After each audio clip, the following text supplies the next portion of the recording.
Hey guys, this week's video is dedicated to all our brothers and sisters in the land of Israel. I read a wise man once said, don't know who the wise man was, but he said that when does a child know their parent loves them unconditionally? Not when they're compliant, but when they're defiant.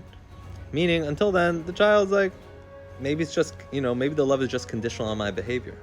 But when they're dysregulated, when they hit all the buttons, pull out all the wires, make you absolutely nuts, and you show them that love that they so desperately need and crave, that's when they know you love them unconditionally. This week's Torah portion, Acharei, begins with God addressing Moses and Aaron after the death of two of Aaron's sons, Nadav and Avihu. What happened was they entered the tabernacle and brought incense when they weren't supposed to, and they had such a deep and overwhelming spiritual experience that their souls left their body. But the commentaries actually say that their transgression was much earlier. It was at the giving of the Torah, where it says that they got such physical pleasure and enjoyment from the giving of the Torah, from this spiritual experience, as if they had an amazing meal with tons of food and drink, etc. Now, it might seem like, okay, so what? So they got physical enjoyment from a spiritual experience. What's wrong with that? So we have to understand something about Judaism, and that is that the Jewish religion, there's no end to it. There's no pinnacle to it. You can never master it.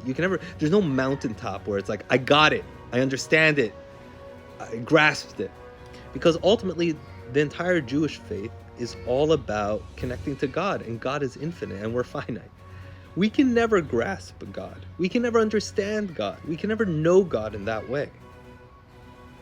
Every little explanation and knowledge that we have is the tip of the iceberg. Our connection to God is beyond logic. It's beyond rationale. It's much deeper than that. It demands a faith that is not logical.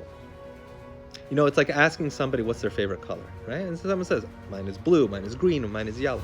Then you ask them why. Why is that their favorite color? And some people give you an explanation. I really like the tone. It really gives me this emotional feel. And then some people say, because I love it. That's it. There's no explanation. I just like it. Now you might say, well, would you question them and say oh, you don't really love yellow? If you can't explain to me why you love the color of yellow, then you must not really love it. Or would you say they like it less than the person who can explain why they like it?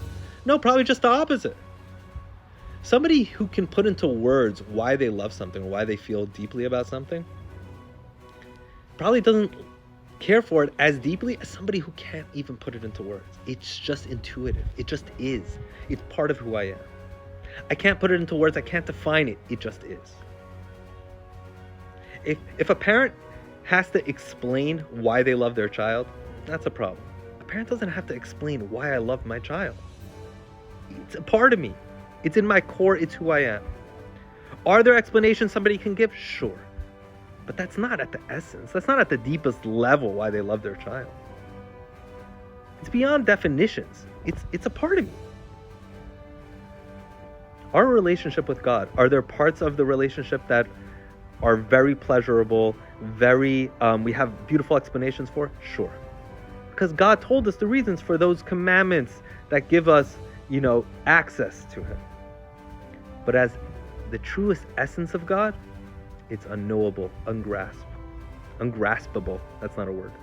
You can't grasp it. It's beyond logic. It's beyond reason. That doesn't mean it's less. That means it's deeper. Is it ridiculous to have faith in God even when things don't make sense? When everything is going crazy? When the world has gone mad? It's especially during those times. That's when you know if the faith is real. Not when it's compliant, when the world has gone defiant. That's when you know how deep your connection is with God. It may seem ridiculous, but it's just as ridiculous as a parent who loves their child unconditionally, even when they're totally making them nuts. If that's good, then this is fine.